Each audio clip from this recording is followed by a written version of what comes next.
مغفرت کا ہو گیا سامان پھر، رب کا آیا خاص ایک مہمان پھر۔ الحمدللہ العزیز الغفار والصلاة والسلام علی سید الابرار، اما بعد، اعوذ باللہ السمیع العلیم من الشیطان الرجیم من حمزہ ونفخہ ونفثہ، بسم اللہ الرحمن الرحیم۔ ناظرین کرام، پیغام ٹی وی کی سحر اسپیشل ٹرانسمیشن کے ساتھ میں ہوں آپ کا میزبان ڈاکٹر مطیع اللہ باجوہ۔ السلام علیکم ورحمۃ اللہ وبرکاتہ۔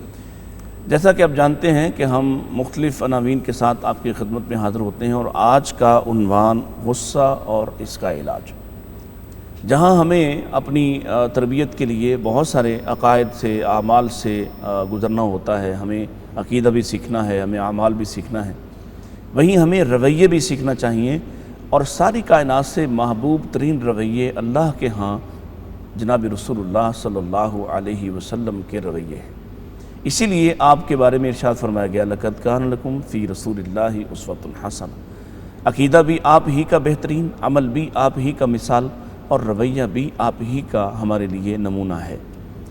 ہم دیکھتے ہیں کہ اتنا زیادہ ستایا گیا آپ کو، اس قدر پریشان کیا گیا، کیسے کیسے نام رکھے گئے، اور اگر آپ طائف کی وادیوں کی طرف دیکھیں تو انتہا ہی ہو گئی کہ کئی میل تک آپ پر سنگ باری کی گئی، اور اس کے بعد جب آپ کے پاس اللہ کی طرف سے بھیجے ہوئے فرشتے آتے ہیں اور آپ کو یہ اختیار دیا جا رہا ہے کہ آپ چاہیں تو انہوں نے ابھی جو آپ کے ساتھ گستاخی اور ناروا سلوک کیا ہے، اس کا بدلہ ہم ابھی دے سکتے ہیں کہ ان کو دونوں پہاڑوں کے درمیان پیسا جا سکتا ہے، ان کو تباہ و برباد کیا جا سکتا ہے۔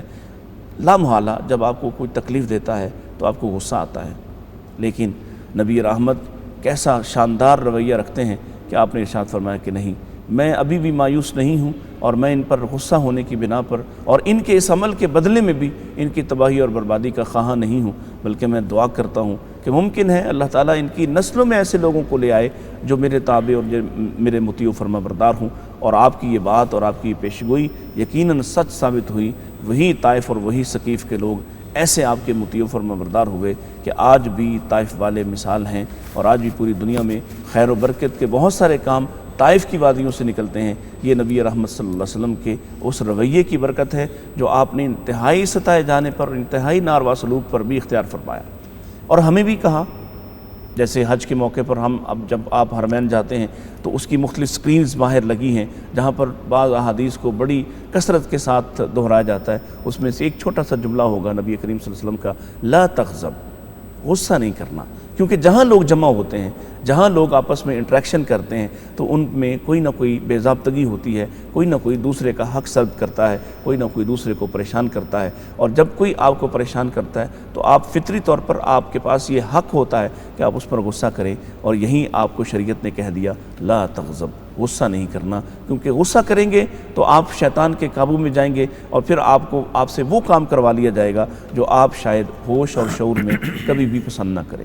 ایسے ہی بہت سارے سوالات جو غصے کے حوالے سے ہیں، اور علاج اس کا کیا ہے، اس پر انشاءاللہ آج کی مجلس میں گفتگو ہوگی، اور ہمارے ساتھ محو گفتگو ہوں گے، شریک گفتگو ہوں گے ڈاکٹر عتیق الرحمان صاحب۔ آپ نے ڈاکٹریٹ کی ہے اسلامی یونیورسٹی مدینہ منورہ سے، اور آپ استاذ ہیں جامعہ سلفیہ فیصل آباد میں۔ السلام علیکم ورحمۃ اللہ، کیسے ہیں آپ؟ خیریت سے ہیں؟ بہت شکریہ، آپ نے وقت عنایت فرمایا۔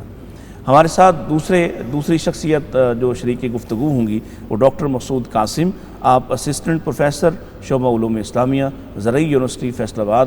آپ بھی انتہائی مانی ہوئی شخصیت ہیں، ماشاءاللہ مختلف چینلز پہ آپ کو دیکھا جاتا ہے، اور آپ کی گفتگو جو ہے وہ بہت ہی اعلیٰ ہوتی ہے۔ السلام علیکم ورحمۃ اللہ۔ ڈاکٹر صاحب خیریت سے ہیں؟ صحت ٹھیک ہے؟ بہت شکریہ، آپ تشریف لائے۔ ڈاکٹر عتیق الرحمان صاحب، لا تغضب، غصہ نہیں کرنا، اس کو غضب کے ساتھ جو ہے وہ جوڑا گیا، یعنی غصہ آتا ہی تب ہے جب آپ کو غضب آتا ہے کسی پر، آپ غیظناک ہوتے ہیں کسی پر۔ یہ جو غیظ و غضب ہے، اس کیفیت کو آپ کیا سمجھتے ہیں؟ یہ فطری تقاضا ہے، یا یہ کہیں اندر کچھ نہ کچھ ایسا ہے کہ ری ایکٹ کرتا ہے آدمی، بدلہ دیتا ہے آدمی؟ کبھی تو وہ جائز بھی ہوتا ہے اور اکثر اوقات وہ ناجائز بھی ہوتا ہے۔ آپ ارشاد فرمائیے۔ بسم اللہ الرحمن الرحیم۔ ڈاکٹر صاحب، غصہ جو ہے، غیظ، غضب، دو لفظ جو استعمال کیے جاتے ہیں، یہ فطرتی چیز ہے۔ اللہ تبارک و تعالیٰ نے انسان کی فطرت میں رکھا ہے، یعنی انسان کے کچھ حالات ایسے ہوتے ہیں جن کا جب سامنا کرتا ہے تو انسان کو خوشی ملتی ہے، اور کبھی کچھ حالات دیکھ کر انسان کو غصہ آتا ہے۔ ٹھیک ہے، انسان کبھی خوش ہوتا ہے، کبھی غم زدہ ہوتا ہے، کبھی انسان پریشانی میں ہوتا ہے، کبھی آسانی میں ہوتا ہے، یہ فطرتی چیزیں ہیں۔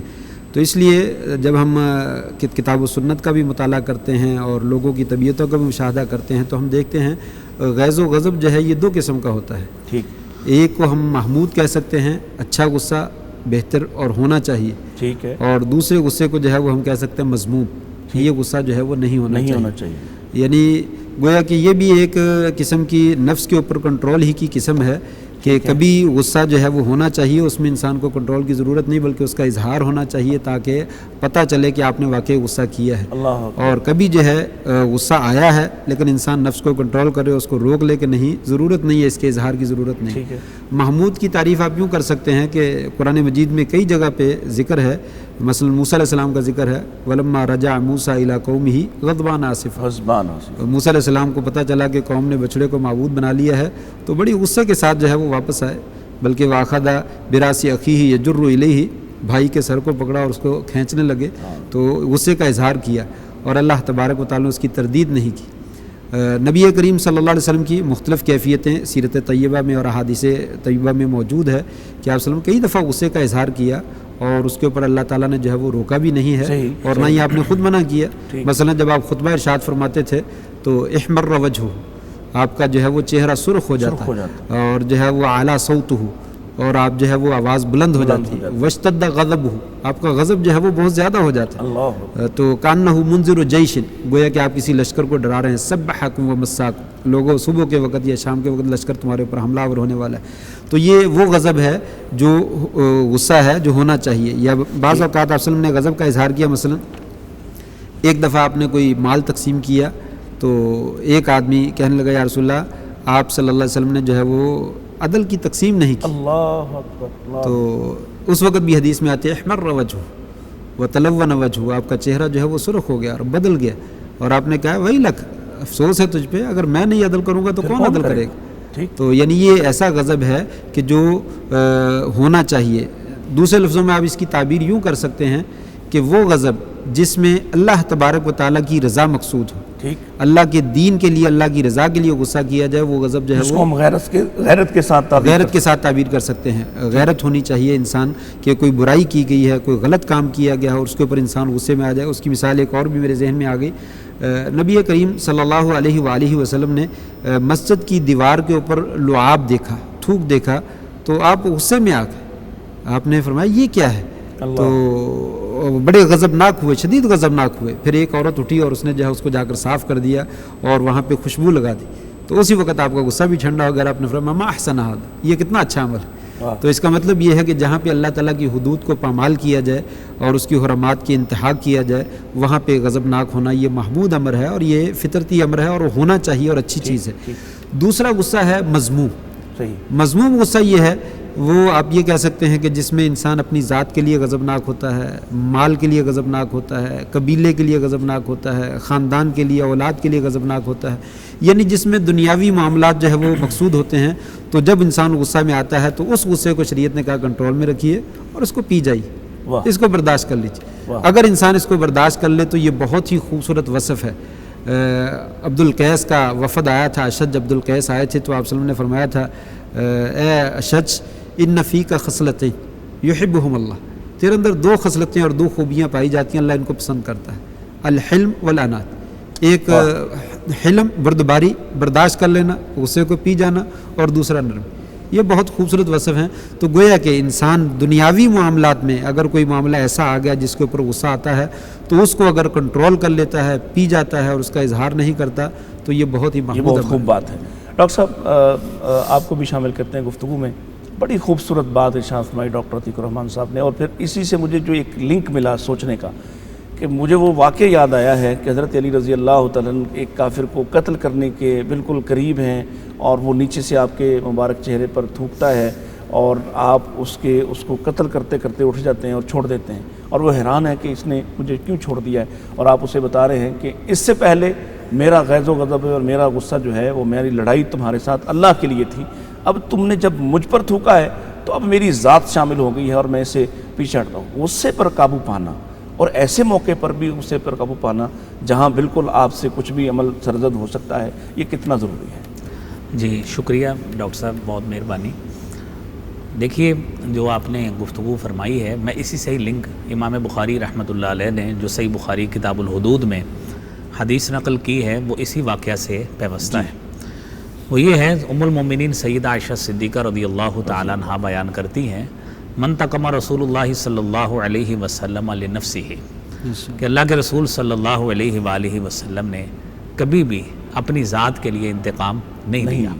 آپ نے اپنے انٹرو میں بڑی پیاری بات فرمائی تھی جو سفر طائف کے حوالے سے، کہ آپ صلی اللہ علیہ وآلہ وسلم کو پرسیکیوٹ کیا گیا، اذیت دی گئی، تکالیف دی گئی، آپ کو فزیکلی پرسیکیوٹ کیا گیا، لیکن آپ نے فرشتے کے کہنے پر بھی جو اللہ کے حکم سے ہی آیا تھا، آپ نے انتقام نہیں لیا۔ حالانکہ آپ ہاں کہنے کی دیر تھی، ان کے ساتھ جو معاملہ ہونا تھا وہ کرش ہو جانا تھا انہوں نے، لیکن آپ نے نہیں کیا۔ اسی بات سے ہی آپ کی حضرت علی رضی اللہ تعالیٰ عنہ والی بات، کہ اگر دیکھیے کہ حضرت علی رضی اللہ تعالیٰ عنہ نے اس کو قتل نہیں کیا، تو وہ وہی حدیث جو حضرت عائشہ والی ہے جس میں فرمایا کہ اگر کوئی اللہ کی حدود کو پامال کرتا تو اللہ کے رسول صلی اللہ علیہ وسلم نے اس سے انتقام لیا۔ وہ انتقام اپنا نہیں لیا، وہ حدود نافذ کی ہیں۔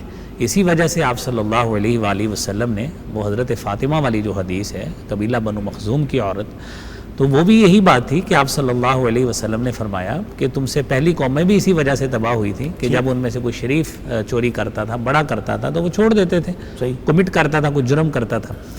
اگر یہاں پہ فاطمہ بنت محمد بھی ہوتی، کیونکہ حدود کا معاملہ آ گیا صلی اللہ علیہ وسلم، تو آج اس کا بھی ہاتھ کٹ جاتا۔ تو یہ بات یہ ہے کہ حضرت علی رضی اللہ تعالیٰ عنہ کا اس کو چھوڑنا، وہ وہاں پہ ذاتیات غالب آ گئی تھی۔ پہلے بات وہی کہ پہلے ان کا انتقام وہ اللہ رب العالمین کے دین کے حوالے سے معاملہ تھا، دین کے حوالے سے تھا، جہاد کے حوالے سے تھا، وہ جذبہ تھا۔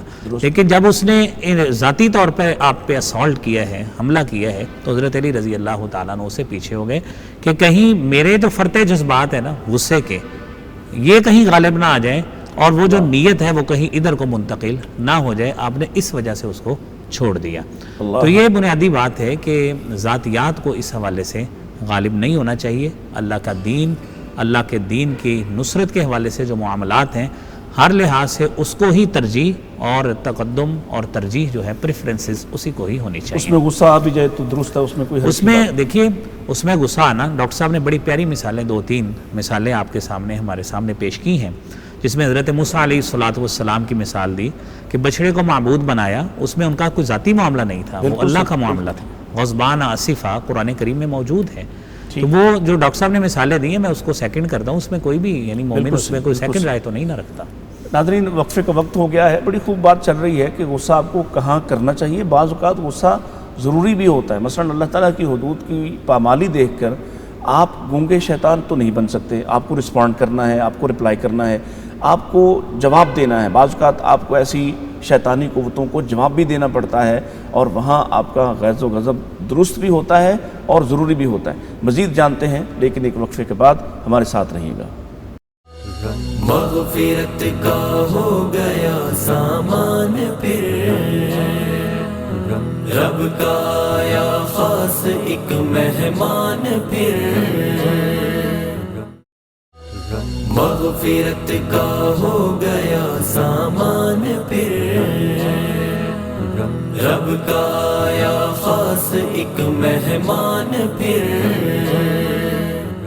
ویلکم بیک ناظرین، آپ دیکھ رہے ہیں پیغام ٹی وی کی سحر اسپیشل ٹرانسمیشن، اور میرے ساتھ اس وقت ہمارے سیٹ پہ موجود ہیں ڈاکٹر مسعود قاسم صاحب اور ڈاکٹر عتیق الرحمان صاحب، دونوں ماشاءاللہ صاحب علم حضرات ہیں، اور بڑی خوب بات چل رہی ہے غصے کے حوالے سے۔ ڈاکٹر صاحب، ہمارے گھر میں عام طور پر ہم اپنے بچوں پہ غصہ کرتے ہیں، بیوی پہ غصہ کرتے ہیں، اب بیوی بھی جب اپن غصہ کرتی ہے تو بچے اس کو دیکھ رہے ہوتے ہیں، پھر وہ ان پر جو اثرات اس غصے کے ہوتے ہیں، اور بسا اوقات بالکل معمولی باتوں پہ غصہ ہوتا ہے۔ مثلا ایک آدمی کا موبائل کہیں رکھ دیا، آدمی جو ہے وہ اپنی چابی کہیں گاڑی کی رکھ کے بھول جاتا ہے، اور اتنی دیر میں پورے گھر کا ماحول زمین سے آسمان پر چلا جاتا ہے۔ اس کیفیت کے بارے میں کہ گھر میں غصہ کرنا، رسول اکرم صلی اللہ علیہ وسلم اپنے گھر والوں کے ساتھ کیسے تھے، اور اگر چھوٹی چھوٹی غلطیاں اور اس پر اتنا غصہ کیا جائے تو گھر کے اندر کیا فساد برپا ہوتا ہے؟ ڈاکٹر صاحب بہت ہی اہم مسئلے کی طرف آپ نے اشارہ دیا ہے. غصہ جو ہے جب انسان چھوٹی چھوٹی باتوں پہ غصہ کرتا ہے تو اس کے نتائج بڑے خطرناک نکلتے ہیں. ٹھیک. یعنی لڑائی جھگڑا طلاق قتل تک جو ہے وہ نوبت چلی جاتی ہے.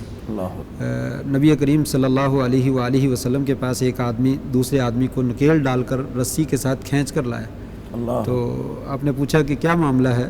تو اس نے کہا یا رسول اللہ اس آدمی نے میرے بھائی کو قتل کر دیا ہے. تو اس نے کہا کیوں قتل کیا ابھی؟ کہنے لگا یا رسول اللہ میں اور اس کا بھائی جو تھے دونوں لکڑیاں کاٹ رہے تھے تو اس نے مجھے گالی دی. تو گالی دی تو میں غصے پہ کنٹرول نہیں کر سکا, برداشت نہیں کر سکا, اور میرے ہاتھ میں کلہاڑا تھا, کلہاڑا ہی سر پہ مار دی اور وہ بندہ وہیں پہ ہلاک ہو گیا. یہ گالی دی ہے, ٹھیک ہے, گالی چھوٹا معاملہ نہیں ہے, انسان برداشت نہیں کرتا, لیکن اسی غصے کو تو شریعت نے پینے کا حکم دیا ہے, تحمل, برداشت. دیکھیے اب جو اس گالی کے نتیجے میں معاملہ جس انتہا تک پہنچ گیا ہے اس کو پیچھے واپس لانا اور سنبھالنا یہ مشکل ہی نہیں بلکہ ناممکن ہے. بالکل. تو یہ غصے کی وجہ سے ہوا, غصے کی وجہ سے ہی بسا اوقات جو ہے وہ طلاق تک جو ہے وہ نوبت پہنچ جاتی ہے. اکثر لوگ ایسا ہوتا ہے کہ گھر میں چھوٹی موٹی لڑائی ہوئی اور بات چلتے چلتے چلتے چلتے معاملہ ختم ہو گیا, طلاق دے دی. اور اس حدیث کو جو ہے وہ سامنے رکھنا چاہیے جس میں نبی کریم صلی اللہ علیہ وسلم کا ارشاد ہے کہ شیطان جو ہے وہ اپنا تخت جو ہے وہ سمندر کے اوپر لگا کر, پانی کے اوپر لگا کر بیٹھا ہوا ہے اور رات کو چیلے چانٹوں کے ساتھ میٹنگ کرتا ہے اور اپنی پوری کمپین کرنے کے لیے اپنی فوجیں اور اپنے لشکر جو ہے وہ بھیجتا ہے کہ یہ کام کر کے آؤ, یہ کام کر کے آؤ. تو سب لوگ جاتے ہیں اس کے چیلے اور واپس آتے ہیں اور اس کو بتلاتے ہیں میں نے یہ کر دیا, میں نے وہ کر دیا, میں نے وہ کر دیا. سب کی وہ باتیں سنتا رہتا ہے, کہتا ٹھیک ہے ٹھیک ہے, کچھ نہیں, تو نے کوئی اتنا بڑا کام نہیں کیا. تو ایک شیطان جو ہے وہ آگے کہتا ہے, اس کا چیلا کہتا ہے کہ میں نے جو ہے فرقت بینہ و بین زوجتی, اللہ اکبر, اس کے درمیان, آدمی کے درمیان اور اس کی بیوی کے درمیان جدائی ڈال دی, ان کو میں نے طلاق دلوا دی. ٹھیک. تو وہ جو ہے وہ اٹھتا ہے اور اس کو یلتزم ہو, اس کو اپنے ساتھ چمٹاتا ہے, اس کو معانقہ کرتا ہے اور اس کو کہتا ہے انتا نام انتا, تو نے واقعی کام کیا, تو نے واقعی کام کیا. تو یہ شیطان کا مین مسئلہ ہے یا مین منزل ہے کہ وہ لوگوں کو آپس میں لڑاتا ہے اور خاص طور پہ میاں بیوی کو جو ہے وہ لڑاتا ہے, اور اس کی بیس بننے والی چیز یہ غصہ ہے. تو یہ غصہ جو ہے فطرتی بات ہے, آتا ہے, لیکن یہ کہ اسلام جو ہے وہ ہمیں اس کو کنٹرول کرنے کا حکم دیتا ہے. اور نبی کریم صلی اللہ علیہ وآلہ وسلم کی ساری زندگی ہمیں یہ ساری رہنمائی دیتی ہے.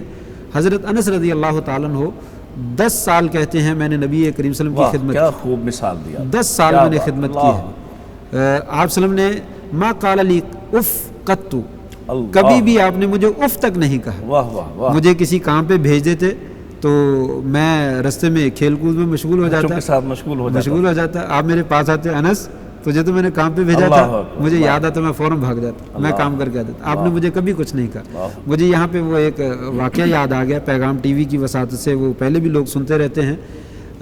اس وقت موجودہ زمانے میں شیخ عبد الرحمن السدیس امام الحرم المکی, اللہ تعالیٰ نے ان کو کیا مقام دے رکھا ہے, حافظہ اللہ تبارک و تعالیٰ, وہ دنیا ساری جانتی ہے اور کتنا لوگ ان سے محبت کرتے ہیں.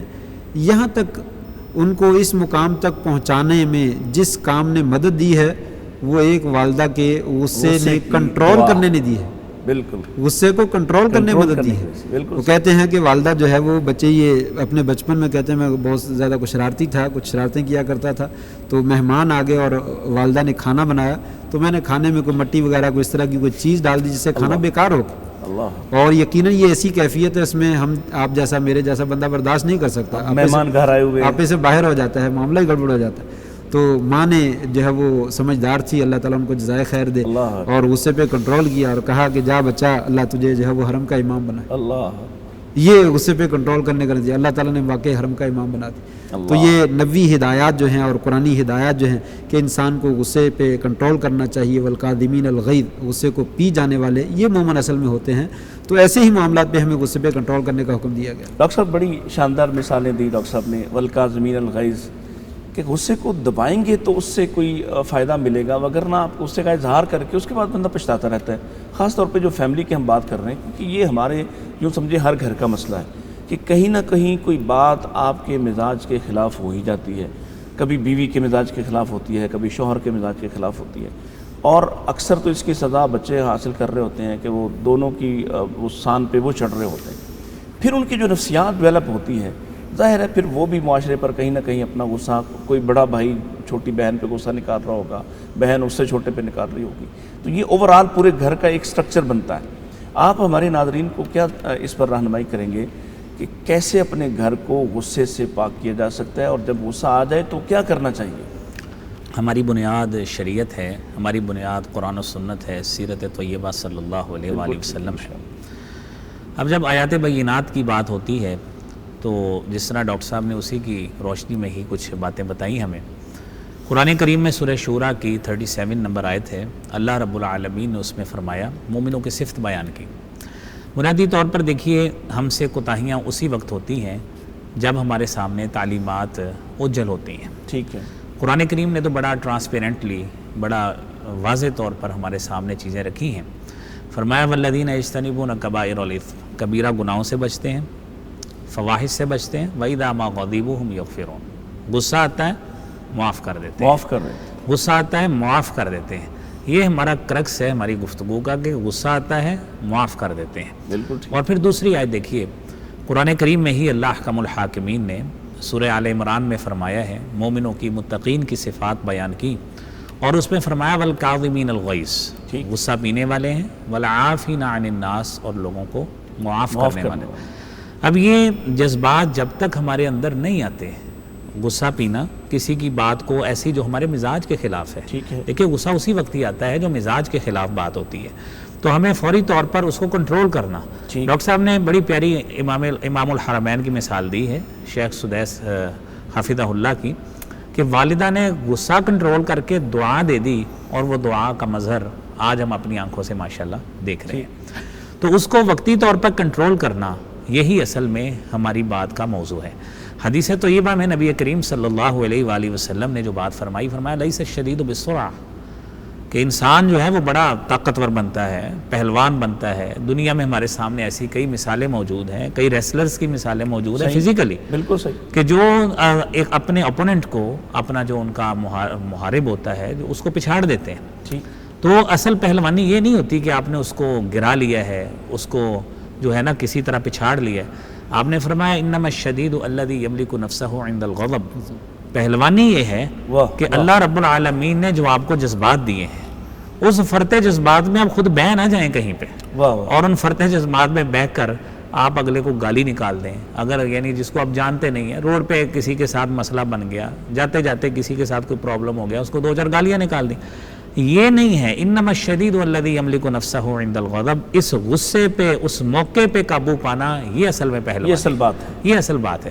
دیکھیے ڈاکٹر صاحب، دیکھیے ڈیلی لائف میں ہمارے ساتھ کئی معاملات ہوتے ہیں، مثال کے طور پہ جس طرح آپ نے کیز کی مثال دی، چابیوں کی مثال دی، ہم نے گاڑی کی چابی ڈھونڈی نہیں ملی، تو غصے میں آیا انسان، اس نے سارا گھر جو ہے نا وہ اس کو کیا کرنا شروع کر دیا، اپنی جیب سے نکل آتی ہے، اپنی جیب سے نکل آتی ہے، اینک ماتھے پہ لگی ہو تو وہ انسان جو ہے نا عجیب و غریب حرکتیں ہیں، غصہ آیا تو غصہ آیا تو سمجھ پتہ نہیں آ نہیں رہی ہوا کیا ہے، موبائل نہیں مل رہا تو اپنے موبائل کی لائٹ جلا کے وہ اپنا موبائل ڈھونڈ رہا ہوتا ہے۔ تو یہ غصے کی علامت ہے کہ وہ سینس لیس نہیں جس طرح بندہ ہو جاتا۔ تو چاہیے تو یہ تھا کہ وہ اس کو یہ کرے کہ اگر ایسے معاملات ہیں اس کو فوری طور پر فرتے جذبات کو اپنے کو کنٹرول کرے۔ اچھا، اب اس میں سے بھی انسان ایک سٹیپ آگے جاتا ہے، مثال کے طور پہ چیز نہیں مل رہی، وہ کیا کرتا ہے، گالیوں کا استعمال کرے گا۔ اللہ اکبر۔ اب جب غلیظ گالیاں اپنی اولاد کے سامنے نکالے گا، اپنی بیوی کے سامنے نکالے گا، پہلی تو بات بندے کو ٹھنڈے دل سے یہ سوچنا چاہیے کہ میری فرض کیا چابی یا موبائل نہیں مل رہا، میں نے غصے میں آ کے گالی دی، اب گالی دینے سے کیا وہ چیز سامنے آ گئی؟ اللہ اکبر۔ گالی دینے سے چیز تو سامنے نہیں اچھا، آئی۔ کوئی گالی دے اس کے گھر والوں کو یا اس کے گھر والوں کی طرف نسبت کرے تو اس پر مرنے مارنے پر تل جائے، اور خود اتنی چھوٹی بات پہ اپنے ہی گھر والوں کو گالیاں دینا شروع کر دیتے ہیں۔ جی، یعنی وہی ماں، وہی بہن، وہی بیٹی کہ جو اگر کوئی ان کے لیے فاؤل لینگویج یوز کرے، یہ اس کا نقصان ہے، ہم کہتے ہیں اس کو قتل کر دیں، یعنی اس وقت بھی غصہ ہمارا، ہم اتنا ہائپر ہو جاتے ہیں، ہم کہتے ہیں اس کو قتل کر دیں، حالانکہ اس کی بھی سزا شریعت نے قتل نہیں بتائی، کہ اس کو ہم قتل کر دیں. مسئلہ یہ اس کو بھی ہم نیوٹرلائز معاملے کو اپنے کاؤنسلنگ کے ساتھ کر سکتے ہیں. تو یہ چیز ہمیں مد نظر رکھنی چاہیے کہ گالی دینے سے غصہ، یعنی پہلا لمحہ غصہ آتا ہے، غصے سے ہم اتنا بڑھتے ہیں گالی دے دیتے ہیں، اور گالی سے اتنا بڑھتے ہیں کہ کسی کے گریبان کو پکڑ لیا. یعنی یہ معاملات ہیں ہمارے غصے کے جو آگے بڑھتے چلے جاتے ہیں. اور پھر نعوذ باللہ اللہ رحم کرے اس سے بھی بڑھ کر غصہ ہی آتا ہے، کسی نے پیسے کا لین دین ہے تو ہمارے معاشرے کی یہ ڈیلی پریکٹسز ہیں جو ہم اخبارات میں پڑھتے ہیں، نیوز میں سنتے ہیں کہ کیا ہوا جی اس نے اتنا لین دین کرنا تھا، اس نے دیا نہیں، اس نے کیا کیا، اس کو فائر مار دیا. یہ لین دین والے بات پہ میں دوبارہ آپ کے پاس آتا ہوں، کیونکہ یہ بڑا اہم حصہ ہے کہ ایک معمولی بات ہوتی ہے، بعض اوقات پیسے آپ کو لینا بھی ہوتے ہیں اور اس پر آپ جب غصہ کر کے نقصان کیا کچھ کرتے ہیں اور کتنا خرابی کا مظہر ہوتا ہے، اس پر میں آپ کی طرف آتا ہوں. لیکن مجھے ایک آپ کی طرف آنا ہے، یہ جو بات چل رہی تھی خاندان والی، اس سے جڑی ہوئی ایک بات ہے مسجد. اب کیا مسجد بھی غصہ کرنے کی جگہ ہے کہ جہاں آدمی غصہ کرے، جہاں آدمی جاتا ہے وضو کر کے جاتا ہے، اپنے آپ کو شریعت کا پابند بنا کے جاتا ہے، اللہ کے گھر میں جاتا ہے، اپنے گھر میں بھی غصہ کرتا ہے اور اللہ کے گھر میں بھی غصہ کرتا ہے. اور خاص طور پر شیخ اگر یہ کہیں کہ جب انسان بوڑھا ہوتا ہے، اور ہم یہ بوڑھوں کو دیکھتے ہیں، اللہ تعالیٰ ہمیں بھی آسانی فرمائے، ہم نے بھی بوڑھا ہونا ہے اور بلکہ ہونے والے ہیں، وہاں جا کے بزرگ جتنا غصہ بچوں پہ کر رہے ہوتے ہیں اور پھر اس میں یعنی ان کو روکتے روکتے خود جو کچھ کہتے ہیں، اس کے بارے میں کچھ کہیے کہ ہمارے ناظرین سن رہے ہیں. اور یہ رمضان کا مہینہ ہے، مسجدوں میں نوجوان بھی اور بچے بھی کافی کثرت سے جاتے ہیں، تو جب ان کو اس رویے سے دیکھیں گے تو کیا دوبارہ مسجد جانے کا رخ کریں گے؟ جی بہت ہی سلگتا ہوا موضوع جو ہے اس کی طرف آپ نے اشارہ کیا ہے. بالخصوص بزرگ اور مسجد کی انتظامیہ کے کچھ افراد جو ہے وہ ایسا رویہ اختیار کرتے ہیں جو کہ بالکل ہی غیر مناسب ہوتا ہے اور اسلامی تعلیمات کے منافی ہے. یقیناً میں پیغام ٹی وی کی وساطت سے انہیں یہ پیغام پہنچانا چاہوں گا کہ یہ اللہ تعالیٰ کی اور اللہ کے رسول کی ہدایات نہیں ہے. بالکل نرم رویہ اختیار کریں. یہی بچے ہمارے جو ہے یہ مستقبل کے ہمارے نمازی ہیں. ہم نے چلے جانا ہے تو انہی بچوں نے مسجد میں آ کے ہماری جگہ پہ جو ہے وہ کھڑے ہونا اور مسجد کو جو ہے وہ پر کرنا ہے. بچوں کے ساتھ بھی ایسا رویہ اختیار کیا جاتا ہے، بلکہ نمازیوں کے ساتھ بھی رویہ اختیار کیا جاتا ہے. کسی نے کوئی مسجد میں صافہ رکھ دیا ہے، اپنا کپڑا رکھ دیا ہے، اپنی جگہ کور کر لی ہے، کسی نے آ کر اس کو سائڈ پہ کر دیا ہے تو اس کی ایسی کی تیسی، اور جو ہے وہ آئندہ مسجد میں شاید وہ نماز پڑھنے نہیں آئے گا. اور کسی بزرگ نے اذان دی ہے، اس کی جگہ پہ آ کر کسی نے اقامت کہہ دی ہے تو تب جو ہے وہ لڑائی جھگڑا جو ہے وہ شروع ہو جاتا ہے. بلکہ میں نے تو یہ خود اپنے کانوں سے سنا، ایک بندے نے اقامت کہہ دی، کہتا یہ شیطانی کرتا ہے. میں نے بزرگوں سے، بابا یہ اقامت کہنا شیطانی ہے؟ اس نے اقامت ہی کہی ہے نا. آپ بعد میں اس کو آرام سے کہہ دیں کہ بھئی میں نے اذان دی ہے، مجھے اقامت کہنا دو، یا کم از کم مجھ سے اجازت لے لو، تو اچھے طریقے سے معاملے کو ہینڈل کیا جا سکتا ہے. لیکن یہ کہہ دینا کہ شیطانی کی ہے اور بچوں کو گالیاں دینا اور بچوں کو جو ہے وہ پریشان کرنا اور ان کو بھگا دینا اور نماز سے اور مسجد سے متنفر کر دینا، یقیناً یہ بہت بڑی زیادتی ہے.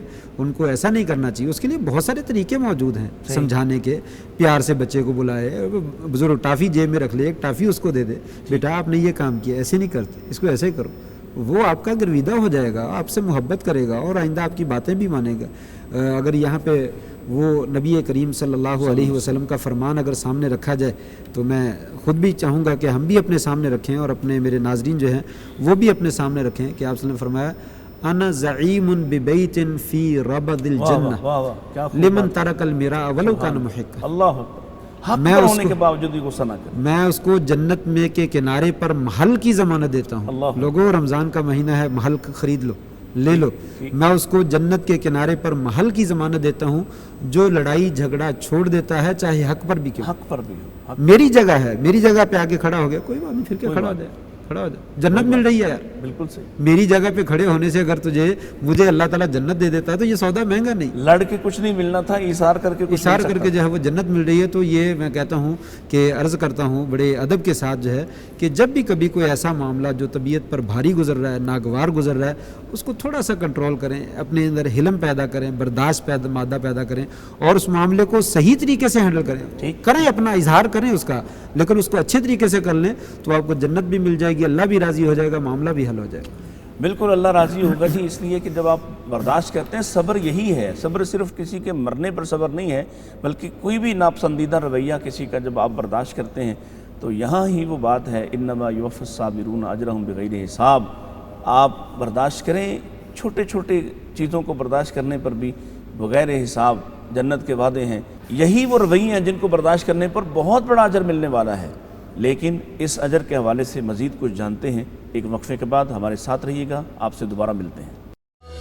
مغفرت کا ہو گیا سامان پھر، رب کا آیا خاص ایک مہمان پھر. مغفرت کا ہو گیا سامان پھر، رب کا آیا خاص ایک مہمان پھر. ویلکم بیک ناظرین، آپ دیکھ رہے ہیں پیغام ٹی وی کی سحر اسپیشل ٹرانسمیشن، اور ہمارے رویوں کے حوالے سے بات ہو رہی ہے غصہ اور اس کا علاج، اور بڑی شاندار مثالیں میرے دونوں مہمان آپ کے سامنے رکھ رہے ہیں.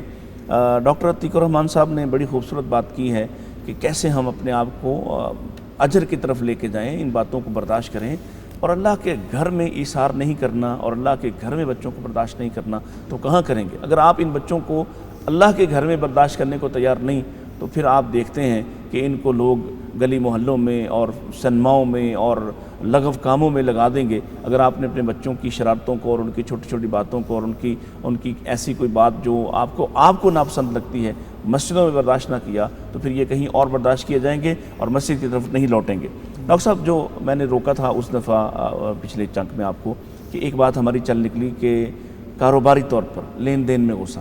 ہم دیکھتے ہیں کہ لین دین بہت چھوٹا ہوتا ہے، اور ایسے واقعات آپ بھی سنتے ہیں، آپ بھی میڈیا سے متعلق ہیں ماشاءاللہ، کہ چند 100 روپوں پر کسی کو قتل کر دیا، چھوٹی سی بات پر کئی سال کا تعلق توڑ دیا. اور کاروباری لین دین پہ تو حقیقی بھائیوں کے اندر جو کچھ لڑائیاں ہم یہاں دیکھتے ہیں چھوٹی چھوٹی باتوں پہ، جبکہ ہم دوسری طرف دیکھتے ہیں کہ شریعت نے تو یہ پیغام دیا کہ اللہ کے نبی صلی اللہ علیہ وسلم نے فرمایا جو رعایت دیتا ہے نا اس کو اللہ رعایت دے گا. یہ رعایت ظاہر ہے اپنے کسی حق کے غصب کرنے پہ ہے، یا لین دین میں کچھ تاخیر کرنے پہ ہے، یا وعدہ خلافی کے حوالوں سے ہے. اس پر آپ ارشاد فرمائیے تاکہ خاص طور پر ہمارے اس پروگرام کا ہم مقصد ہی یہ سمجھتے ہیں کہ معاشرتی چیزوں کے ساتھ اس کو ریلیٹ کریں.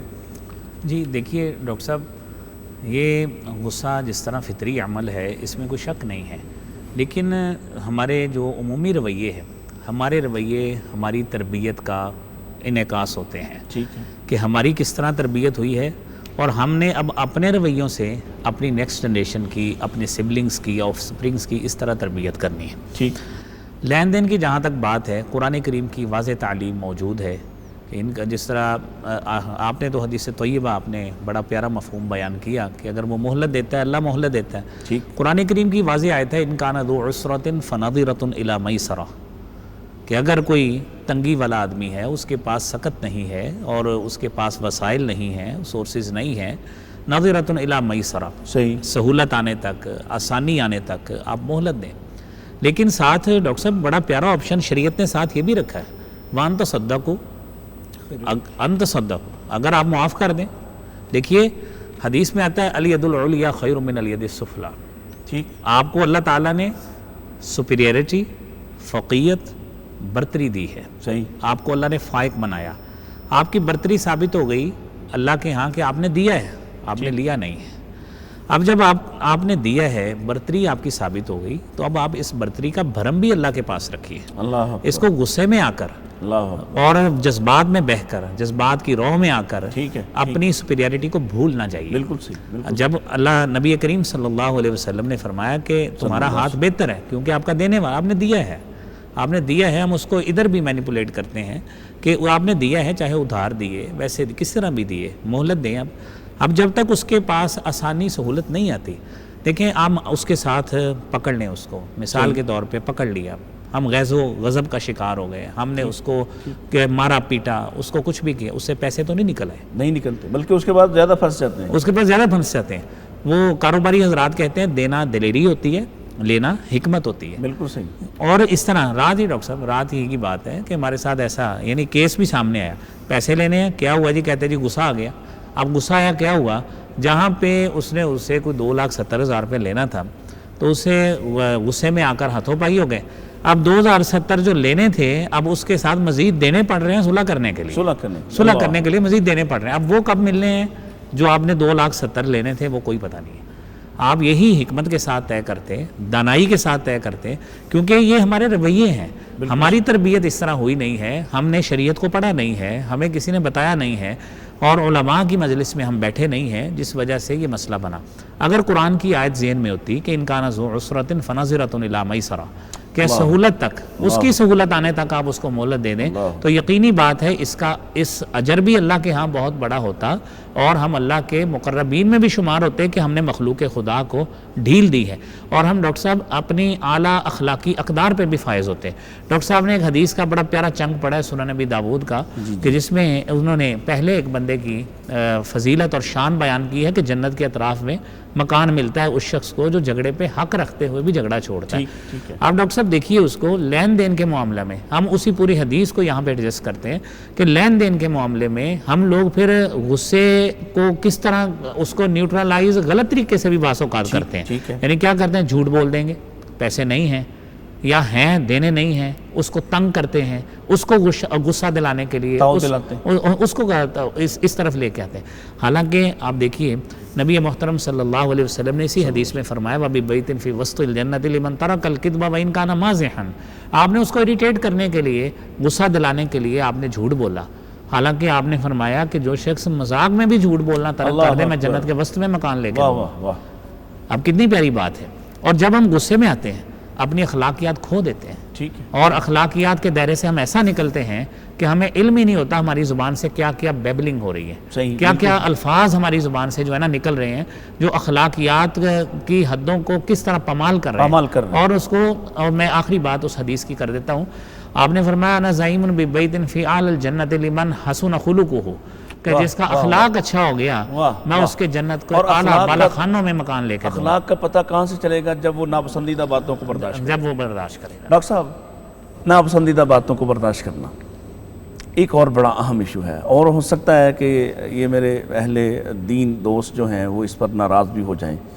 ایک پروپیگنڈا کیا جاتا ہے لبرلز کی طرف سے، سیکولرز کی طرف سے، کہ یہ جو دیندار لوگ ہوتے ہیں یہ بڑے شدت پسند ہوتے ہیں، ان کا تشدد بہت زیادہ ہوتا ہے. اور واقعتاً ہم بعض اوقات دیکھتے ہیں، بعض اوقات تو صرف جھوٹ ہے، وہ چونکہ اس کو پروپیگیٹ کرتے ہیں، لیکن خود ہم مواقع بھی دیتے ہیں. مثلا بچے قرآن پڑھنے کے لیے مسجد میں آتے ہیں، حفظ کرنے کے لیے. انہوں نے اپنی زندگی، ان کے والدین نے بڑی ہمت کی کہ اس قسم کی مسموم فضا میں اپنے بچے کو دینی تعلیم کے لیے یہاں بھیج دیا. اب یہاں استاد نے دیکھا کہ اس کو یاد نہیں ہو رہا، یا وہ لیٹ ہو گیا، یا اس نے تھوڑی سستی کر دی. اب ایسی ویڈیوز آپ کو پتہ ہی ہے سامنے آتی ہیں، اتنا مارا، لٹا دیا، ذبح کرنے والا انداز، پائپ سے مارا، ڈنڈے سوٹے سے مارا، ہڈیاں توڑ دی. آپ اس رویے کے بارے کہ قرآن پڑھنے والا، جس کے بارے میں نبی پاک فرماتے ہیں خیرکم من تعلم القرآن وعلمہ، اس کی تعلیم بھی بہترین کام ہے اور اس کی تعلیم لینا بھی بہترین کام ہے، اور دینے والا ظاہرہ کتنا اعلیٰ ہوگا. اس پر ارشاد فرمائیے کہ یہ بڑا ہاٹ ایشو ہے ہمارے ہاں. جی یقیناً بہت ہی زیادہ مہم مسئلہ ہے. پہلی بات تو یہ ہے کہ میڈیا اور ہمارے ذرائع ابلاغ جو ہے اس طرح کی خبر کو اچھالتے بھی بہت زیادہ ہیں. کوئی اور فوکس کی ہوتے ہیں، مثالیں اتنی زیادہ ہوتی نہیں ہیں، موجود ہیں، اس کا میں نہیں انکار کرتا، موجود ہیں، لیکن اتنی زیادہ نہیں ہے جتنا اس کو اچھال کر جو ہے وہ بیان کیا جاتا ہے. اگر ایسا ہوتا تو ہمارے مدرسے اور دینی مراکز جو ہے کبھی قائم ہی نہ رہتے. محبت بھی کرتے ہیں لوگوں کے پاس جو ہے وہ مائنڈ موجود ہے، عقل موجود ہے، اور وہ سارا جانتے ہیں. تو بہرحال میں اس کی پرزور مذمت کرتا ہوں، خواہ وہ قراء حضرات ہوں یا کوئی اور اساتذہ ہوں، ان کو بچوں کی تربیت جو ہے اس نہج پہ نہیں کرنی چاہیے. نبی اکرم صلی اللہ علیہ وسلم کی سیرت طیبہ ہمارے سامنے موجود ہے. میں نے ابھی ذکر کیا کہ حضرت انس رضی اللہ عنہ نے 10 سال تک خدمت کی، اور آپ کہتے ہیں کہ مجھے آپ صلی اللہ علیہ وسلم نے اف تک نہیں کہا ہے. یہ آپ کی تربیت کا بہترین مظہر ہے. تو یقیناً حد سے بڑھ جانا اور اتنی زیادہ سزا دینا، شریعت نے سزا کی حدود رکھی ہیں اور اجازت بھی دی ہے. کہا مارو، لیکن بچے کو چہرے پہ نہ مارو، اور ایسی ضرب نہ لگاؤ جس سے ہڈی پسلی یا جسم کا کچھ حصہ جو ہے وہ ٹوٹ جائے اور اس کو شدید جو ہے وہ نقصان ہو جائے. آپ نے فرمایا کہ بچہ جو ہے 7 سال کا ہو جائے تو اس کو نماز پڑھنے کا حکم دو، 10 سال کا ہو جائے تو اس کو مار کے پڑھاؤ. اور مارنے کا مطلب یہ کہ اس کی ٹانگیں توڑ دو، اللہ رحم کرے. یہ تعظیم برائے تربیت ہے. وہ اتنی سی ہو جس کو وہ برداشت بھی کرے اور اس کو وہ مسئلہ سمجھ میں بھی آ جائے کہ واقعی میں نے یہ کام نہیں کرنا. تو یہ معاملہ جن لوگوں کے ہاتھ میں موجود ہے اور جو ایسا کرتے ہیں وہ بھرپور مذمت کے لائق ہیں، ہم اس کی بھرپور مذمت کرتے ہیں اور ان سے درخواست کرتے ہیں کہ یہ رویہ نہ اپنائیں، یہ تو اسلام کو بدنام کرنا ہے، دین کو بدنام کرنا ہے، قرآن کو بدنام کرنا ہے، لہٰذا یہ رویہ ان کو جو ہے وہ اچھا، نہیں اسی اپنانا کے چاہیے۔ ساتھ ایک اور جڑی ہوئی بات، نبی کریم صلی اللہ علیہ وسلم نے جیسے مفلس کی بات کی ہے کہ یہ وہ شخص ہے مفلس، اس کے پاس نیکیاں تو بڑی ہیں، بہت زیادہ ہوں گی، لیکن یہ جو رویے ہیں اس کے، یہ اس کو کل کو مفلس کروا دیں گے۔ اس پر میں چاہتا ہوں کہ آپ ضرور وضاحت کر دیں۔ جی بالکل ایسا ہی ہے کہ اور اس میں غصے والی بات بھی کی ہے آپ نے۔ جی سارے معاملات یہی ہیں بالکل صحیح۔ کہ وہ نبی کریم صلی اللہ علیہ وسلم نے فرمایا کہ میری امت کا صحابہ سے پوچھا مفلس کون ہے؟ جو صحابہ کرام نے عرض کیا یا رسول اللہ وہ جس کے پاس پیسہ دھیلا نہیں ہوتا، روپیہ پیسہ نہ ہو وہ مفلس ہوتا ہے۔ آپ نے فرمایا نہیں، میری امت کا مفلس وہ ہے قیامت کے دن آئے گا، نیکیاں ہوں گی، بڑی بڑی نیکیوں کے پہاڑ ہوں گے، نماز، روزہ، حج، زکوٰۃ سب کچھ موجود ہوگا، سب کچھ ہوگا، لیکن ویاتی قد قذف ھذا وقد شتم ھذا وضرب ھذا وسفک دم ھذا، یہ سارے معاملات غصے پہ ہوتے ہیں۔ کسی کو گالی دینا، کسی کو مارنا، کسی پہ بہتان لگانا، کسی کو قتل کرنا، یہ ساری چیزیں غصے پہ غصے میں ہوں گی، ساری غصے میں آتی ہیں۔ تو آپ نے فرمایا کہ لوگوں، اللہ تبارک و تعالیٰ وہاں پہ پیسے کے ساتھ فیصلہ نہیں فرمائیں گے، بالکل، وہاں پہ نیکیوں کے ساتھ جو ہے وہ تجارت ہوگی، نیکیوں کے ساتھ لین دین ہوگا۔ جس کسی نے زیادتی کی ہے اس کو اس بندے کی نیکیاں جو ہے وہ نکال کر اس کو دے دی جائے گی۔ گالی دی ہے، گالی کی 10 نیکیاں، 5 نیکیاں، 50 نیکیاں، جتنی بھی ہے اللہ تعالیٰ اس کو دے دے گا، دوسرے کو دے دے گا، تیسرے کو دے دے گا۔ آپ نے فرمایا حتیٰ کہ اس کی نیکیاں ختم ہو جائیں گی اور جو مظلوم ہوں گے، جن کے ساتھ غصہ نکالا گیا کرنے والے ہے، موجود وہ ابھی باقی ہوں گے، پھر ان کی برائیاں جو ہے اٹھا کر اس کے سر کے اوپر ڈال دی جائیں گی۔ یہ اپنی برائیاں اور ان کی برائیاں لے کر جو ہے وہ جہنم رسید کر دیا جائے گا۔ اللہ، تو یہ نتیجہ ہے غصے کے غلط استعمال کا۔ جب انسان غلط استعمال کرتا ہے تو دنیا میں بھی لوگوں کی نظروں سے گرتا ہے، اللہ تعالیٰ کے ہاں بھی نظر سے گر جاتا ہے۔ ڈاکٹر صاحب ذکر کر رہے تھے مالی معاملات میں، وہ مالی معاملات میں ایک حدیث مجھے یاد ہے، بالضبط آپ صلی اللہ علیہ وسلم نے مالی معاملات پہ فوکس کرتے ہوئے کہا کہ پچھلی امتوں میں ایک آدمی تھا، وہ لوگوں کو قرض دیا کرتا تھا، واہ، تو اللہ کے دربار میں پیش ہوا فوت ہونے کے بعد، اس کے پاس کوئی زیادہ بڑی نیکیاں نہیں تھیں، اللہ، تو کہا گیا کہ اس کا نامہ اعمال تلاش کرو، اس میں دیکھو کوئی نیکی، تو انہوں نے بتلایا کہ یا اللہ اس کی نیکیوں میں ایک نیکی ہے کہ یہ قرض دیتا تھا اور پھر لوگوں کو معاف کر دیا معاف کر رہے تھے۔ پوچھا اے میرے بندے تو کیوں کرتا تھا؟ کہا یا اللہ میں لوگوں کو قرض دیتا تھا، قرض کا جب وقت آتا تو اپنے بندوں کو بھیجتا، لے آؤ، وہ لے آتے، اگر کسی بندے کے پاس نہ ہوتا تو میں ان کو بولتا یار اس کو ڈھیل دے دو، اگر وہ ڈھیل دینے کے بعد بھی نہ ہوتا تو میں اس کو کہتا اس کو چھوڑ دو۔ کہا کیوں چھوڑتے تھے؟ کہا اس لیے چھوڑ دیتا تھا کہ یا اللہ میں نے بھی اللہ کے دربار میں پیش ہونا ہے، شاید اللہ تعالیٰ اسی وجہ سے ہم کو بھی چھوڑ دے۔ کہا اچھا میری وجہ سے چھوڑ دیتا تھا؟ اللہ، جب ہم نے بھی چھوڑا، ہم نے بھی چھوڑ دیا۔ واہ واہ، تو یہ غصے کو پی جانا اور لوگوں کو معاف کر دینا اور مالی معاملات چھوڑ دینا، یعنی مال کی محبت فطرتی چیز ہے، ہر بندے کے پاس موجود ہے۔ میں بھی چاہتا ہوں میرے پاس مال ہے، آپ بھی چاہتے ہیں، کون چاہتا مال نہ ہو، لیکن اللہ تبارک تعالیٰ نے فرمایا ہے کہ اس مال کی محبت میں اندھے نہ ہو جائے، اندھے نہ ہو جائے، یعنی جس مالک نے مال دیا ہے اس کی محبت کا تھوڑا سا خیال کر لو تو تمہاری دنیا میں بہتر ہو جائے، آخرت بھی بہتر ہو جائے۔ ڈاکٹر صاحب ایک اور بات، چونکہ پروگرام کا وقت اختتام کی طرف بڑھ رہا ہے، غصے سے شروع میں بات ہوئی کہ طلاق تک نوبت پہنچ جاتی ہے، پھر لوگ یہ ہم سے سوال کرتے ہیں، آپ سے، اب جیسے اسکالرز سے، ڈاکٹر صاحب سے، کہ شیخ یہ غصے میں طلاق ہو جاتی ہے، تو بندہ پوچھے کہ جناب یہ غصے میں طلاق دی کیوں آپ نے، اتنا غصہ آیا کیوں کہ آپ طلاق تک چلے گئے؟ اس کا ایک تو علاج بتائیے کہ کیسے، کیا کریں جب غصہ آئے میاں بیوی، گھر میں دوست احباب کو، تو کیا کرنا چاہیے؟ جو شریعت نے جیسے کہا بیٹھ جاؤ، پانی پیو، مجلس بدلو، گھر میں کیا کرنا چاہیے؟ دوسری بات سوال وہی ہے کہ کیا غصے میں طلاق ہو جاتی ہے؟ کیونکہ یہ سوال ہم سے بہت زیادہ کیا جاتا ہے۔ جی دیکھیے ڈاکٹر صاحب، یہ بہت کامنلی ایڈریسڈ کویسچن ہے۔ اس میں دو پہلو ہیں آپ کے کویسچن کے۔ جی۔ پہلی تو بات یہ ہے کہ عمومی طور پر غصے میں کیا کرنا چاہیے، آپ نے خود اس کا اشارتاً بتا دیا کہ بندہ کھڑا ہے بیٹھ جائے تاکہ اس کے جذبات میں کمی واقع ہو جائے، بیٹھا ہے لیٹ جائے، وضو کر لے، پانی کا استعمال کر لے، یہ چیزیں موجود ہیں۔ اب جو پیورلی جو خاندانی نظام کے ساتھ آپ نے بات کی ہے، تو بات پھر وہی ہے کہ ہمیں ایجوکیشن کی کمی ہے، ہمیں پراپرلی ایجوکیٹ نہیں ہمارے معاشرے کے لوگوں کو کیا گیا، یا انہوں نے لرن کرنے کی کوشش نہیں کی۔ اگر شریعت کی تعلیم ہوتی تو شاید ادھر کبھی بھی نہ آتے۔ سورہ نساء کو ڈاکٹر صاحب پڑھیے تو اس میں واضح طور پر سٹیپ وائز یہ چیزیں موجود ہیں، لیکن طلاق کا تذکرہ وہاں پہ بھی نہیں ہے۔ دیکھیے فرمایا فالصالحات قانتات حافظات للغیب بما حفظ اللہ، نیک عورتوں کی خصوصیات، نیک بیویوں کی خصوصیات بتائیں کہ وہ صالحات ہوتی ہیں، قانتات ہوتی ہیں، فرما بردار ہوتی ہیں اپنے خامندوں کی، حافظات للغیب، اور اس کی عدم موجودگی میں، خامندوں کی عدم موجودگی میں اپنے جسم کی بھی اور اس کے مال کی بھی حفاظت کرنے والی ہوتی ہیں۔ اب آگے جو ہے وہ بات بڑی قابل غور ہے جو اپنے ہم اس چینل کی وساطت سے اپنے ناظرین تک، ویورز تک پہنچاتے ہیں۔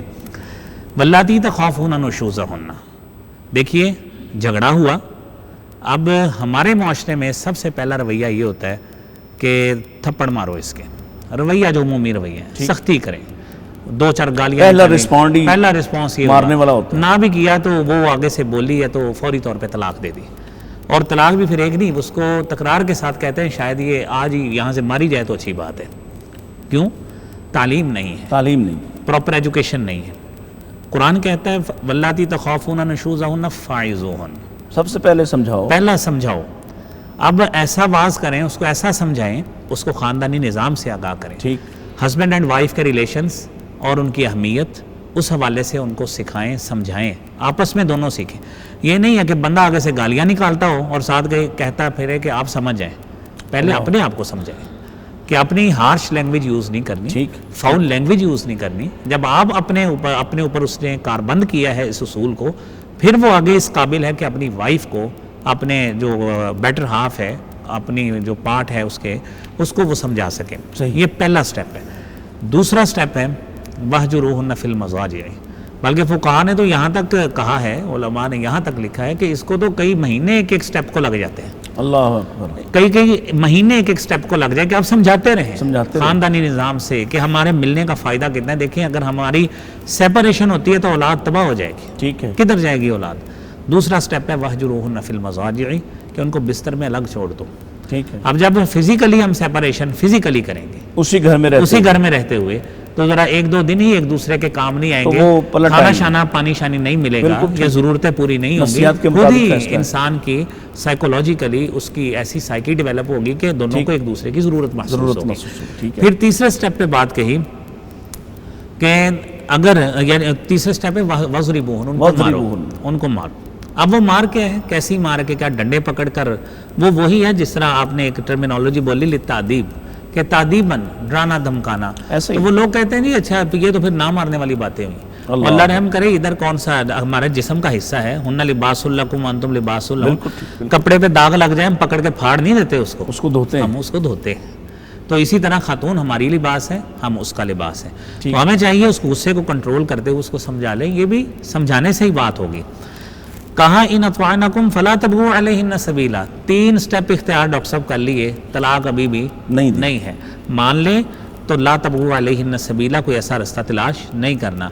پھر آگے بات ہے ان خفتم شقاق بینہما، آپ نے 3 سٹیپ اس کو مرحلہ وار اختیار کیا ہے، ٹھیک ہے، پھر اس کے باوجود ان خفتم شقاق بینہما، دونوں کا جھگڑا ہوا، آپ کو ڈر ہے جھگڑے کا، تو پھر بھی طلاق نہیں ہے، کیا کرنا ہے؟ فَبَعْثُوا حَكَمًا مِّنْ أَهْلِهِ وَحَكَمًا مِّنْ أَهْلِهَا، ایک آربیٹریٹر ثالث مرد کی طرف سے، ایک عورت کی طرف سے۔ اور یہاں پہ بھی ڈاکٹر صاحب دیکھیے کتنے حکمت بھرے قرآن کریم کے الفاظ ہیں۔ اللہ رب العالمین فرماتے ہیں اِن یریدا اصلاحا، اگر یہ ثالث اصلاح چاہتے ہوں گے تو کیا ہوگا؟ یوفق اللہ بینہم، اللہ اکبر، پھر اللہ موافقت کرے گا۔ بس اوقات ثالث ڈاکٹر صاحب ایسے لوگ بن کے جاتے ہیں جو کہتے ہیں کہ یہ خاتون جو تھی نا، میں اس کے گھر ایک مرتبہ آیا تھا، اس نے تو مجھے چائے بھی نہیں پوچھی، اس کو میں تو نہیں اس کو اب گھر میں بسنے دوں گا۔ اللہ اکبر۔ تو یہ اللہ تعالیٰ نے وہ کیسے پیارے الفاظ قرآن کریم میں استعمال کیے ہیں، ان یریدا اصلاحا، اگر یہ اصلاح چاہتے ہوں گے، یوفق اللہ بینہما، تب اللہ کی مدد بھی شامل حال ہوگی۔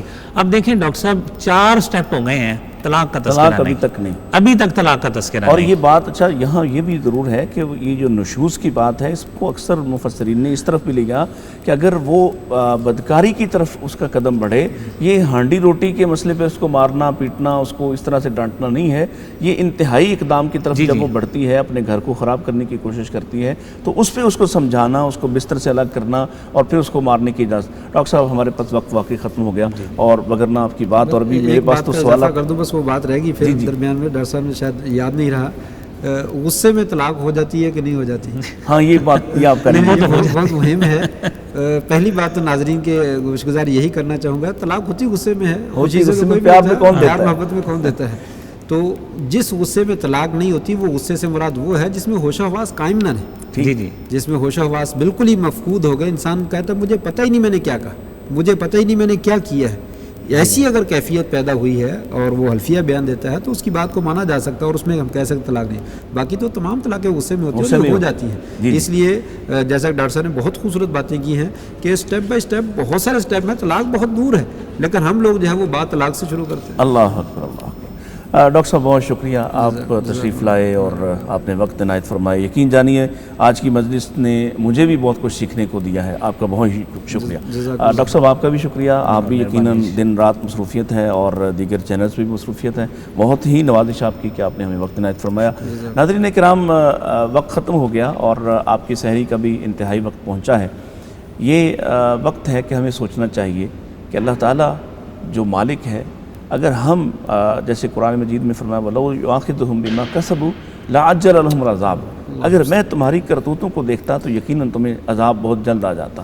ہم چھوٹی چھوٹی باتیں بھی ایک دوسرے کی برداشت نہیں کر پاتے، جبکہ ہم نبی کریم صلی اللہ علیہ وسلم کو دیکھتے ہیں۔ ابھی مسجد کی بات ہو رہی تھی تو میرے ذہن میں وہ واقعہ آ رہا تھا کہ رسول کائنات، رحمت کائنات صلی اللہ علیہ وسلم، کتنا حوصلہ اللہ نے آپ کو دیا ہے کہ یہاں تو ہم بچوں کے شور کرنے پہ لڑتے جھگڑتے اور ان کو مسجد سے نکال دیتے، دھکے دیتے، اور وہاں آپ دیکھیے مجلس نبوی ہے، مسجد نبوی ہے، اللہ کے نبی صلی اللہ علیہ وسلم تشریف فرما ہے، اور ایک نیا آدمی آتا ہے، دیہاتی ہے، اعرابی ہے، اسے نہیں پتہ ادب آداب کا، اور وہ مسجد میں پیشاب بیٹھ جاتا ہے کرنے کے لیے۔ یہ کتنا تکلیف دہ ہو سکتا تھا۔ مسجد نبوی کے تقدس کا عالم کیا ہے، وہاں ایک نماز 1000 نماز کے برابر ہے، لیکن آپ صحابہ بھاگے اس کو روکنے کے لیے، آپ نے فرمایا رک جاؤ، اس کو پیشاب کرنے دو، پیشاب کیا، اور پھر کیا نرمی اور کیا شاندار رویہ ہے۔ یہ نہیں کہا کہ جاؤ اس پر پانی بہا دو، کہا لاؤ مجھے پانی دو، اور خود اس پر پانی بہایا، اور پھر اس کو کچھ نہیں کہا، بلکہ اس نے بعد میں نماز میں بھی ایک دعا کی اور اس میں بھی کہا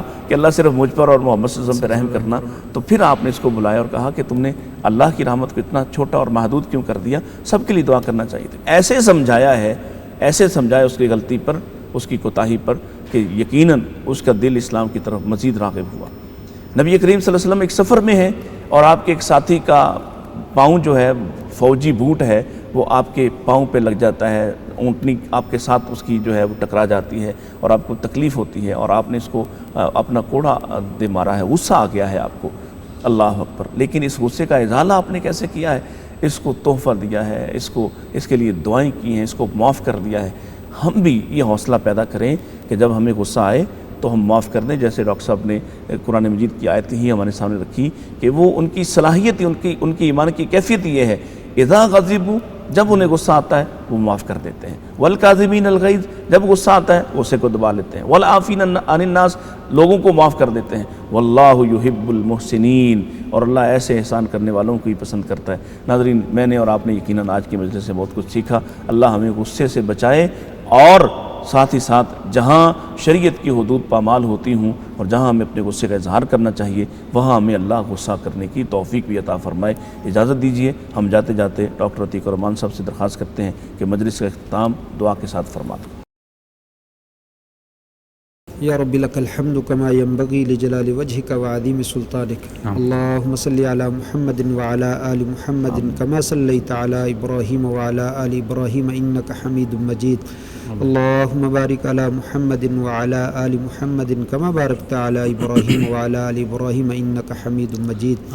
ربنا ظلمنا انفسنا وان لم تغفر لنا وترحمنا لنکونن من الخاسرین، یا قاضی الحاجات اقض حاجاتنا وحاجات المسلمین، یا شافی الامراض اشف مرضانا ومرضى المسلمین، اللہم انصر الاسلام والمسلمین، اللہم اعز الاسلام والمسلمین واذل الشرک والمشرکین ودمر اعداء الدین، اللہم انا نجعلک فی نحورہم ونعوذ بک من شرورہم۔ مولا کریم، رمضان المبارک کی بابرکت گھڑیاں ہیں، مولا کریم ہم سب کے چھوٹے بڑے گناہ معاف فرما دیں، اللہ ہماری جائز اور نیک خواہشات پوری فرما دے۔ اللہ ہمیں رمضان مبارک کی برکتوں سے صحیح معنوں میں استفادہ کی توفیق عطا فرما۔ مولا کریم جو نیکیاں کی ہیں قبول فرما لے، جو گھڑیاں باقی ہیں ان سے صحیح استفادہ کی توفیق عطا فرما۔ اللہ ہمارے بزرگوں کے جو فوت ہو گئے ہیں ان کو جنت الفردوس میں اعلیٰ مقام نصیب فرما، ان کے گناہوں کو معاف فرما۔ اللہ ہمیں دنیا میں بھی بہتری عطا فرما، آخرت میں بھی بہتری عطا فرما۔ اللہ ہماری بیماریوں کو دور فرما دے، ہماری آزمائشوں کو دور فرما دے، ہماری مشکلات کو آسان فرما دے۔ ربنا تقبل منا انک انت السمیع العلیم وتب علینا انک انت التواب الرحیم، وصلی اللہ وسلم علی نبینا محمد وعلی آلہ وصحبہ اجمعین برحمتک یا ارحم الراحمین۔ مغفرت کا ہو گیا سامان پھر، رب کا آیا خاص ایک مہمان پھر، مغفرت کا ہو گیا سامان پھر، رب کا آیا خاص ایک مہمان پھر، مغفرت کا ہو گیا سامان پھر۔